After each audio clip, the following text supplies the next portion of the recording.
Hi guys! Ano naman tayo, magluluto tayo ngayon ng adobo. Yan, gisa tayo ng bawang. Siyempre susunod natin yung sibuyas. Gisa-gisahin lang natin yan guys hanggang lumabas ang aroma. Yan. Pag lumabas na ang amoy niyan, pwede na natin idagdag ang manok. Yan, pwede na yan.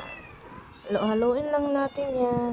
Haluin lang natin yan guys. Tapos maglalagay tayo dyan ng laurel para mabango. Hindi masyadong malansa. Nagpapabango din yan guys sa adobo natin. Kaya yan, nilagyan ko. Mikos lang yan guys. Tapos ngayon guys, lalagyan natin ng paminta. Maraming paminta para di na tayo gumamit ng sili. Kasi yung paminta guys, nagpapanghang din yan. Tingnan nyo, marami linagay ko.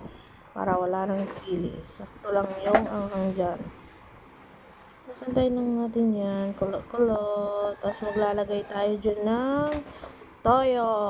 Kasi adobo yung gagawin natin. Halo-halo lang. Siyempre pagkatapos ng toyo, lalagyan din natin yan ng suka. Laging magka-partner yan. Tuyot suka. Yan, suka, di ba? Tansya-tansyahin lang yan. Tansyameter.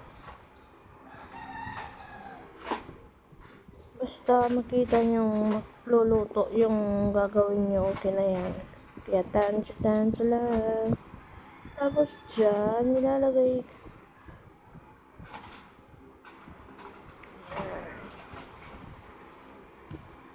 yan, naglagay pa pala ako ng toyo kasi naputla. Kasi masyadong naparami yung suka na nilagay ko. Lalagyan ko yan ng Mang Tomas. Yan yung sinasabi kong magpapasarap dyan. Yung Mang Tomas. Yan, syempre. Diba?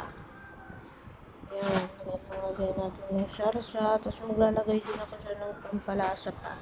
Isa pang pampalasa guys. Yan, magic sarap. Magic sarap, baka naman. Yan, halo-halo lang natin para manood yung lasa doon sa loob ng karne.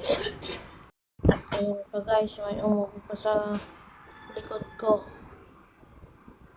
Yan. Pakuloy na lang yan. Tapos yan na. Luto na yan guys. Handa na ang bahaw natin dyan. Thanks for watching guys.